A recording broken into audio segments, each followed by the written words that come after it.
Hi everyone, it's July 17th and we're out here with the contents of our first garden worm tower that, we just decided to empty it into one of my styrofoam containers and assess it. We restocked the tower and it's up and running again. There's a lot, and you can see one right on the surface here, there's a lot of cocoons in this system. And so that's a cute little cocoon right there. And we pulled out hundreds of worms out of this harvested system, but look at the cocoons that were in the tower. And so my point being that I want this vermicompost to age. There are still worms in here. Like I just saw a few go by right there. There are, even though I pulled, several hundred worms out of here, I know there are still worms in here.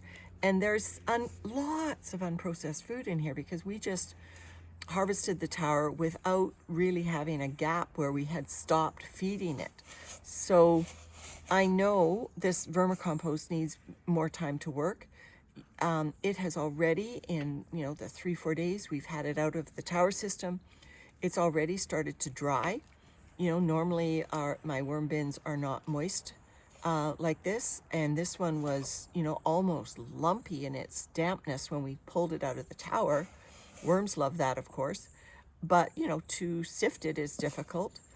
And so I thought, well, we'll dry it out and we'll let these cocoons hatch, and to the best of my ability I'm going to, from time to time, there's a little resident, I am going to pull the worms out of this system and put them back in the towers.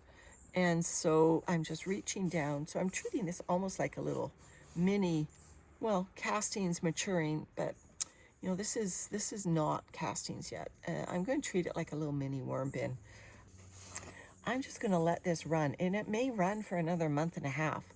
I want those cocoons to hatch, and I want the rest of this compost to turn into beautiful castings. There's just far too much of it that isn't castings. It is still identifiable.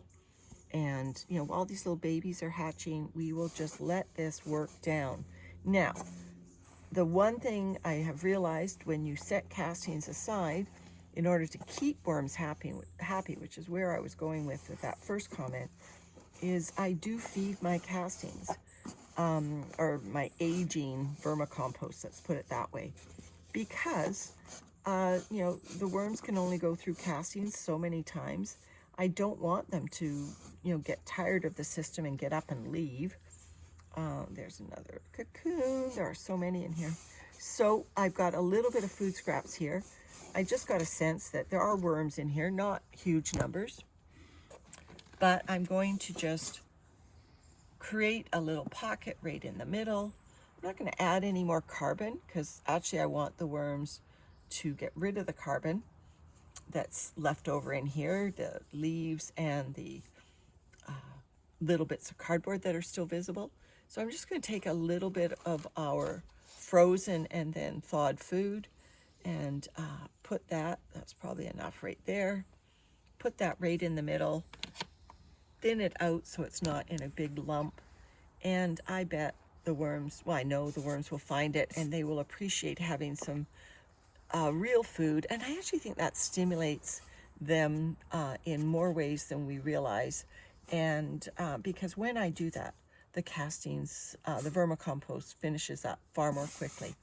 Okay, so that's the contents of our worm tower one. My recommendation is, if you have a tote that you can empty your garden worm tower in, that looks like it's a good thing to do because you've got little bits of unprocessed manure here from our garden worm tower. There's a happy worm in it. So let them finish up in a separate tote while your garden worm tower can get back to doing what it does best. All right, everyone, that's it for today.